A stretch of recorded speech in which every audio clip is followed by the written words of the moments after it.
Bit of a longer title today, I am aware. One day I'll figure out how to shorten them down, but that is not today's problem.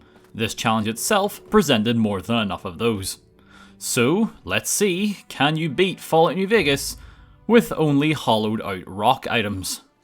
Think of this like the New Vegas Grave Robber run or Skyrim with only fishing loot videos, except this time I am relegated to very specific graffiti covered rocks.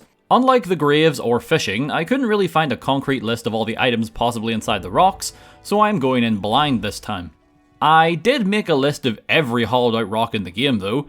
I may know a little bit about New Vegas, but off the top of my head I can only name you 2 locations with the appropriate stones, so this list seemed more than necessary to get the run off to a decent start. There is a surprising amount of hollowed out rocks in the game, by the way, much more than I expected there to be. I won't mention every single rock I come across in the run. As you watch the video, you will begin to understand why. I've seen the idea for this floating around the comments section since the Grave Robber run, so hopefully it's worth the wait. Now, with all that out of the way, let's begin. I call him Rocky because haha, and then do almost nothing with my specials. Again, no clue what's in these rocks, so I'm not really going for any particular build here today. I guess we can just call it the hollowed out rock build, or whore build for short. Anyway, I figured strength would be good if I get a melee weapon of some kind, and then endurance and intelligence were increased just a little bit for extra health and skill points per level. For my tag skills, I went with unarmed, melee weapons, and guns. It's rare that I tag 3 combat skills, but I wanted to cover my bases. Knowing my luck, I'll do this, and the very first weapon I'm going to find is going to be a laser pistol or a stick of dynamite. Finally, for traits, it's skilled, as per usual, it's just the best for shorter playthroughs like this, and then this time I went with hot-blooded. I'm not sure how frequent healing supplies are going to be, so if I end up spending a long time heavily injured, the damage bonus could be worth it. As soon as we're done here, I drop everything I've ever owned, including our old friend Canteen 13, and begin hunting down our first rock. Well, fortunately there are quite a few in the vicinity of Goodsprings, so we could potentially be off to a very good start. Well, Commentator's Curse is a thing unfortunately, and just like that, the very first rock outside of Goodsprings Cave is empty. Not going to lie, that's kind of disheartening. No matter, there are fortunately more around here in both the directions of Prim and Sloan, so we still have more than enough time for our luck to turn around.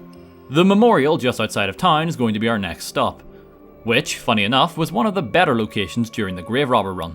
I count myself lucky there's no rat scorpion just chilling here today, doubly so once I crack open the boulder to steal its insides. It's better than nothing, but I can't think of much to do right now with 7 shotgun shells and a thing of turpentine. Remember what I said about scorpions? Well, turns out that wasn't entirely true. I can at the very least outrun him, and he leaves me alone once I make it to Sloan. It's not going to help much in the grand scheme of things, but I do fix up Snuffles' leg for the minuscule amounts of XP. Speaking of XP, marking locations was the only way to level up for now, at least until I find a weapon of some description, so for the time being, I'm going to just be marking a lot of locations. To be fair, that was probably a given considering how far and wide these rocks are spread. I am basically going to be covering a majority of the map today. That includes Hidden Valley like always, but today it has the added benefit of granting us our next rock surprise. That being 3 more shells and a baseball. Not the bat, just the ball. Can you hear the hope leaving my voice? Because you should. I could attempt to look on the bright side and be very happy with all of this ammo, but let's be real with one another, do we really think a shotgun is going to spawn inside of one of these rocks?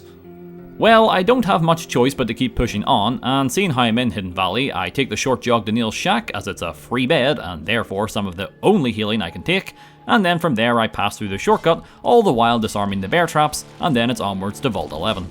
I'm able to stick close to the rock walls to avoid the fire-breathing ants that will no doubt incinerate my small clothes, quickly followed by my very existence. The rock is right next to the vault entrance. The rock is right by the vault entrance and is one of the easier ones to miss, as you no doubt run straight for the door, as this is one of the areas where you can be jumped by Legion assassins. It's ammo yet again, only this time it's for the 357 revolver.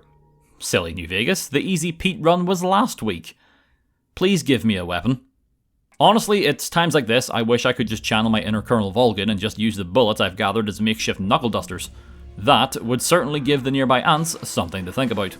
Not to keep harping on about the fire-breathing ants, but there's another rock right in the middle of the dry lake, just ripe for the picking. Naturally though, I would be cooked if I tried to reach it from this side.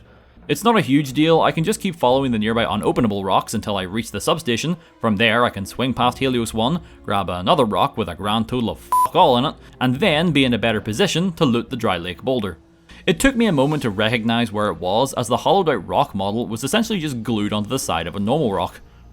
Thanks to this rock, we now have our third ammo type, that being 9mm, and yet still no gun in sight. Don't worry, it gets much worse. Alright, lightning round. Powder Ganger Camp East gives me broken legs and a fork, a rock up near Lieutenant Hayes' tent and Prim hands over 19 microfusion cells and some scrap electronics. Both sides of Crescent Canyon give me a wrench and a hammer, of the non-killing variety I might add, and then Brockflower Cave gave nothing, and the Followers Outpost gave nothing. I even hiked all the way up to Jacobstown and checked all of the rocks around there, and it was the same every time. A small assortment of ammo, followed by scrap and depression. This is my full inventory after checking every single hollowed out rock in the game. Now, I could go and sell all of this junk and buy like a knife or something, but I didn't allow that in the grave robber or fishing runs, so I'm not going to allow it here. With every hollowed out rock checked and not a single weapon to be found, I can unfortunately say that no, I could not beat Fallout New Vegas with only hollowed out rock items. Now, to be fair, there is the chance that I just got a really lucky seed, and that maybe if someone else tries this, they might find like a set of knuckle dusters or a knife or a mini nuke and a fat man. But I wasn't that lucky today. For what it's worth, I did run through to the end of the main quest. Now, it was just your average yes man pacifist run, but there were two interesting things that happened that I think are worth mentioning.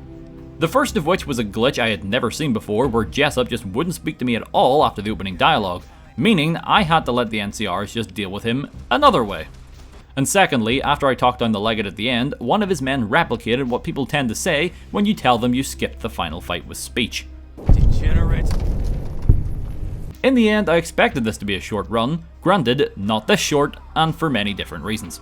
Truth be told, it actually works out slightly better for me this way, as I am super busy this week, as it's mine and my girlfriend's 5-year anniversary, the day of this upload actually. I should be back to normal length videos come next week though. Regardless, that's going to be the next challenge video. If you enjoyed what you saw, consider giving a video a like. If you're interested in more challenges in the future, feel free to subscribe to our videos. I have a week. My name's Nerbit. Stay safe, everyone. I'll see y'all in the next video.